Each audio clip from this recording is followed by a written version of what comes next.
बिस्मिल्लाहिर्रहमानिर्रहीम। Dear students, अस्सलाम वालेकुम। I am Usman Abib. Dear student, अभी हम लोग नील बोहर के डिफेक्ट्स के बारे में बात करेंगे। What are the defects of Niels Bohr atomic model. Niels Bohr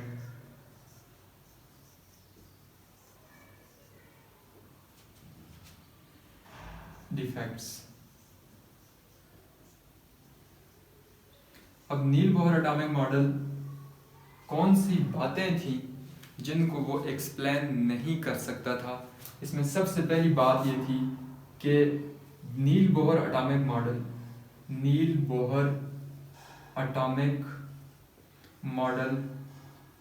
is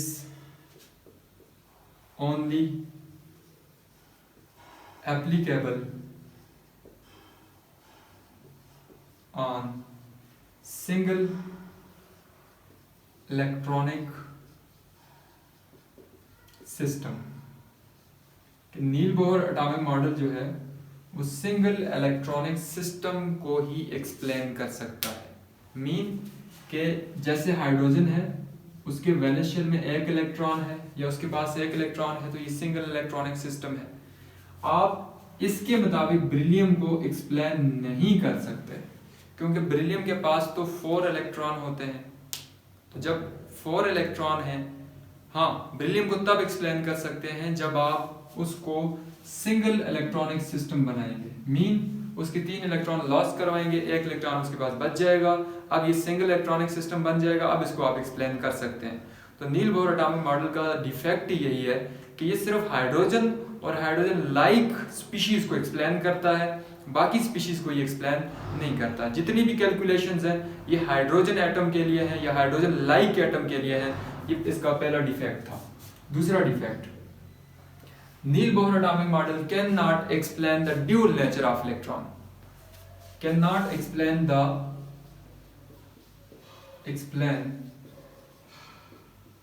dual nature of electron.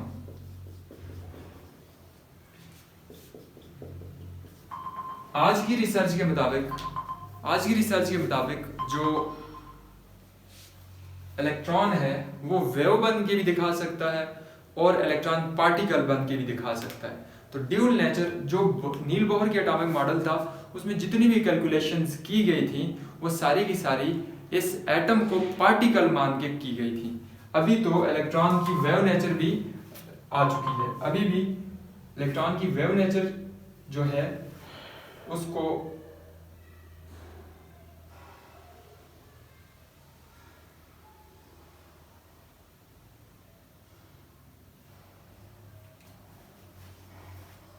Nil Bohr atomic model Heisenberg uncertainty principle को एक्सप्लेन नहीं कर सकता। It can not explain Heisenberg uncertainty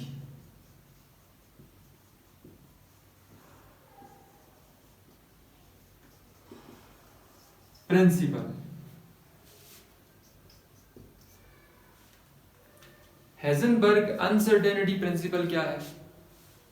Heisenberg uncertainty principle ये है कि आप electron का जो मोमेंटम है और जो उसकी पोजीशन है वो एक ही वक्त में नहीं फाइंड कर सकते। अगर आप इलेक्ट्रॉन का मोमेंटम फाइंड करेंगे तो उसकी पोजीशन का पता नहीं चलेगा। अगर आप उसकी पोजीशन का पता चलाएंगे तो उसके मोमेंटम का पता नहीं चलाएंगे। ये ऐसे ही है जैसे आप एक गाड़ी में बैठे हो तो आप गाड़ी की स्पीड डायल के ऊपर देख रहे हैं, तो बाहर की पोजीशन का आपको पता नहीं चलेगा क्योंकि आप स्पीड डायल पे देख रहे हैं। लेकिन अगर आप बाहर देखें तो आपको स्पीड नजर नहीं आएगी।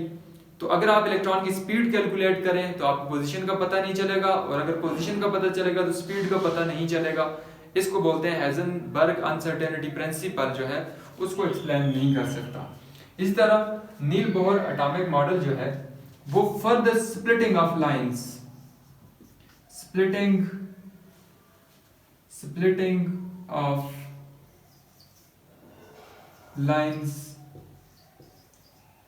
in magnetic field, जिसको हम लोग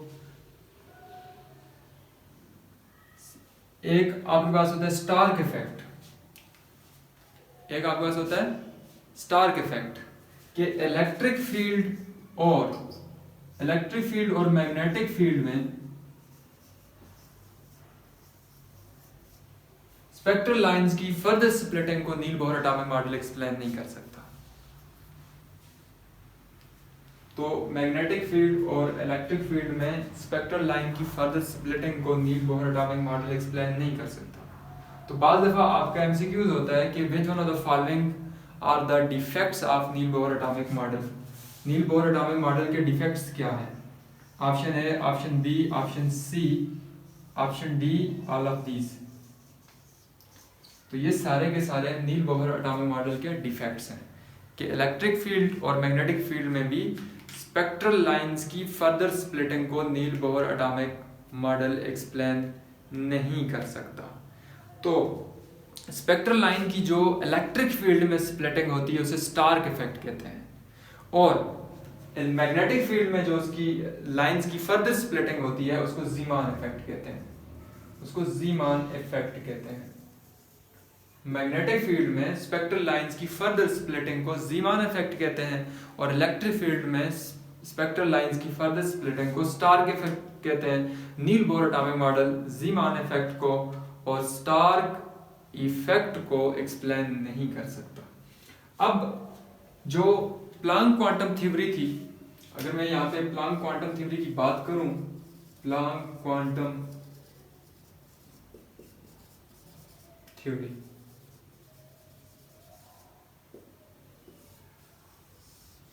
प्लांक क्वांटम थ्योरी के मुताबिक जो इलेक्ट्रॉन होता है जब वो एक्साइट होता है तो वो पैकेट ऑफ एनर्जी लेता है। उस पैकेट ऑफ एनर्जी को लेकर इलेक्ट्रॉन लोअर एनर्जी लेवल से हायर एनर्जी लेवल में चला जाता है। उस पैकेट ऑफ एनर्जी को फोटॉन बोलते हैं या क्वांटा बोलते हैं, जो कि एक स्पेसिफिक अमाउंट की एनर्जी होती है। अगर लोअर ऑर्बिट से हायर ऑर्बिट में इलेक्ट्रॉन ने जाना है तो उसको जितनी एनर्जी चाहिए उतनी एनर्जी दोगे, अगर नहीं दोगे तो इलेक्ट्रॉन एक्साइट नहीं करेगा। तो specific quanta, specific photon, specific packet of energy use करेगा इलेक्ट्रॉन और लोअर एनर्जी से हायर ऑर्बिट में चला जाएगा। ये थी प्लांक क्वांटम थ्योरी। अब प्लांक क्वांटम थ्योरी के बाद मोस्ट इंपॉर्टेंट जो थ्योरी थी वो डी ब्रोगली की, डी ब्रोगली। अब डी ब्रोगली फिजिक्स में एक ऐसे साइंटिस्ट हैं जिन्होंने इलेक्ट्रॉन की ड्यूल नेचर को प्रूव किया। उन्होंने कहा कि इलेक्ट्रॉन जो है ये पार्टिकल भी बन के दिखा सकता है और ये वेव बन के भी दिखा सकता है। यानी डी ब्रोगली ने कहा कि इलेक्ट्रॉन की दो नेचर हैं, पार्टिकल नेचर भी है और इसकी वेव नेचर भी है, वेव नेचर भी है इसकी। और डी ब्रोगली को दो साइंटिस्ट और भी थे, डेविसन एंड जर्मन, उन्होंने भी सपोर्ट किया था। डेविसन और जर्मन ने एक्स रे डायफ्रैक्शन का एक्सपेरिमेंट किया, जहां पर उन्होंने भी ये कंक्लूजन ड्रा किया कि इलेक्ट्रॉन वेव नेचर पे भी वेव्स के तौर पे भी बिहेव कर सकता है और पार्टिकल के तौर पे भी बिहेव कर सकता है। तो प्लांक क्वांटम थ्योरी के बाद डी ब्रॉय की सबसे इंपॉर्टेंट थ्योरी थी, और डी ब्रॉय के बाद हेजनबर्ग अनसर्टेनिटी प्रिंसिपल था। Heisenberg uncertainty principal, Heisenberg uncertainty principal के मुताबिक जो इलेक्ट्रॉन होता है, अगर आप इलेक्ट्रॉन की स्पीड फाइंड करेंगे तो आप उसकी पोजीशन का पता नहीं चला सकते, अगर पोजीशन का पता चला लिया तो उसकी स्पीड का पता नहीं चला सकते। तो हेजनबर्ग अनसर्टेनिटी प्रिंसिपल और डी ब्रोगली और प्लांक क्वांटम थ्योरी, ये तीनों इंपॉर्टेंट पॉइंट्स थे और ये defects of Niels Bohr atomic model थे।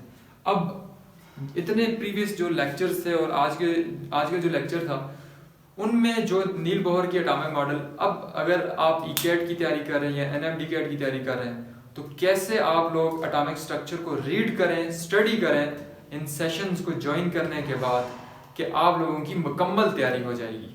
आप लोगों ने इस चैप्टर में जितने भी इम्पॉर्टेंट फार्मूलाज हैं वो अपनी कॉपी के ऊपर साइड पे लिख लेने हैं। फिर इस चैप्टर की जितनी भी इम्पॉर्टेंट थ्योरीज हैं, जितने भी एटम के बारे में मॉडल पढ़े हुए हैं, उनके पोस्टुलेट्स आपको पता होने चाहिए। आपको एमसीक्यूज में पूछ सकता है कि बताएं डाल्टन एटॉमिक थ्योरी के ये कौन से पोस्टुलेट करेक्ट हैं, कौन से पोस्टुलेट गलत हैं, इस तरह पूछ सकता है। आपसे पूछ सकता है कि रदरफोर्ड एटॉमिक मॉडल में किस चीज की डिस्कवरी हुई थी। आपसे पूछ सकता है कि प्रोटॉन को प्रोटॉन नाम किसने दिया। आप लोगों से पूछ सकता है एमसीक्यूज में कि जब इलेक्ट्रॉन थर्ड ऑर्बिट से फोर्थ ऑर्बिट में जंप करके जाता है, एक्साइट होता है, तो उसके लिए कितनी एनर्जी चाहिए होगी। तो आप लोगों ने तमाम फार्मूलाज लिख लेने हैं जो फाइनल डेरिवेशंस आपको मैं करवाई हैं। तो फाइनल डेरिवेशंस आपने लिखनी है। अब defects of bore atomic model के बाद हम लोग स्टार्ट करेंगे कि जो एक्स रेज होती हैं उनके बारे में पढ़ेंगे। एक्स रेज के बाद हम लोग क्वांटम नंबर्स की बात करेंगे और उसके बाद इलेक्ट्रॉनिक कॉन्फ़िगरेशन के ऊपर बात करेंगे। तो आप लोग कनेक्ट रहिएगा। और अगर आप लोगों के इस चैप्टर में प्रीवियस टॉपिक्स में जितने भी आपने पढ़े हैं कोई क्वेश्चंस हो तो आप लोग कमेंट बॉक्स में लिख सकते हैं, ताकि हम लोग आपके क्वेश्चन भी साथ साथ क्लियर करें। अगर आपके कोई एमसीक्यूज आप घर में बैठे हुए आज एक टॉपिक आपने पढ़ा, फिर उसके बाद एमसीक्यूज सॉल्व करना शुरू कर रहे हैं, उसमें कोई एमसीक्यूज नहीं आ रहा, तो आप एमसीक्यूज भी बता सकते हैं और हम उसका आंसर भी देंगे आपको। डिस्कशन में भी उसको लेके आएंगे ताकि आप लोगों के प्रॉब्लम्स क्लियर होते जाएं और आप लोग अपने जो क्लैरिटी है उसको गेन करते जाएं। तो आज के लिए इतना ही काफ़ी है। अल्लाह हाफिज़।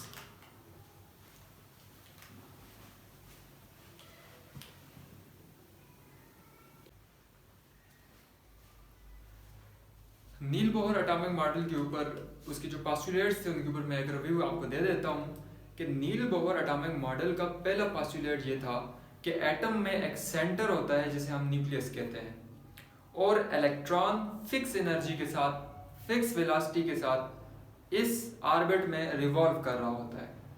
जब वो एक ऑर्बिट में रिवॉल्व कर रहा होता है तो वो उसकी जो एनर्जी होती है वो कांस्टेंट होती है, वो एनर्जी चेंज नहीं करता। अगर इलेक्ट्रॉन एक्साइट होगा तो उसे कुछ अमाउंट की एनर्जी चाहिए होगी। अब न्यूक्लियस से इलेक्ट्रॉन जितना दूर जाएगा उसकी एनर्जी उतनी ही ज़्यादा होती जाएगी, और जो उस इलेक्ट्रॉन का एंगुलर मोमेंटम है वो NH/2 के डायरेक्टली प्रोपोर्शनल है। अब जो उसका एंगुलर मोमेंटम होता है वो NH/2 के इंटीग्रल मल्टीपल होता है। इंटीग्रल मल्टीपल मीन कि वो जो उसका एंगुलर मोमेंटम होता है वो हमेशा होल नंबर में होगा, वो कभी भी पॉइंट में नहीं होगा। अब इन पोस्टुलेट्स के अलावा अगर आप लोग नील बोहर के एटॉमिक मॉडल में लास्ट बड़ा ही इंपॉर्टेंट पॉइंट जो मैंने आपको कहा था कि इलेक्ट्रॉन जब एक ऑर्बिट में रिवॉल्व कर रहा होता है तो एक फोर्स जो कि उसको सेंटर की तरफ, न्यूक्लियस की तरफ अट्रैक्ट कर रही होती है, और एक फोर्स इलेक्ट्रॉन को वैसे भी लग रही होती है जो उसको ऑर्बिट से बाहर लेके जाना चाहती है। दो फोर्सेस होती हैं, एक सेंट्रीपिटल फोर्स होती है और एक फोर्स ऑफ अट्रैक्शन होती है। बेसिकली जो सेंट्रीपिटल फोर्स उस इलेक्ट्रॉन को प्रोवाइड हो रही होती है वो फोर्स ऑफ अट्रैक्शन ही उसे प्रोवाइड कर रही होती है, जबकि एक सेंट्रीफ्यूगल फोर्स भी होती है जो इलेक्ट्रॉन को ऑर्बिट से बाहर लेके जा रही होती है। सेंट्रीफ्यूगल फोर्स और सेंट्रीपिटल फोर्स दोनों एक दूसरे के अपोजिट फोर्सेज हैं। तो नील बोहर एटॉमिक मॉडल का आपको फिर रेडियस की मैंने इक्वेशन डिराइव की कि रेडियस कैलकुलेट कैसे करेंगे। और रेडियस जो है, रेडियस में एक इंपॉर्टेंट पॉइंट ये भी बताना था आपको कि जो डिफरेंस होता है R2 माइनस R1, ये जो है ये कम है। फिर उसके बाद radius of R3 minus R2, फिर ये कम है। फिर ये R4 माइनस R5, 4 माइनस 3। तो रेडियस का जो डिफरेंस है, बाद में आपसे पूछ सकते हैं कि you know the following difference of radius is highest. तो आपने R4 माइनस R3 के ऊपर लगाना है। जितना आप न्यूक्लियस से दूर जाते जाएंगे, तो अगर आप न्यूक्लियस से दूर जाते जा रहे हैं तो आने वाले ऑर्बिट जो हैं वो एक दूसरे के करीब होते जाएंगे। आने वाले ऑर्बिट एक दूसरे के करीब होते जाएंगे, उनके दरमियान डिफरेंस क्या होता जाएगा। तो आप लिख सकते हैं कि जितना न्यूक्लियस से दूर जाएंगे तो रेडियस के दरमियान जो डिफरेंस है वो ज्यादा होता जाएगा। आज के लिए इतना ही। अल्लाह हाफिज़।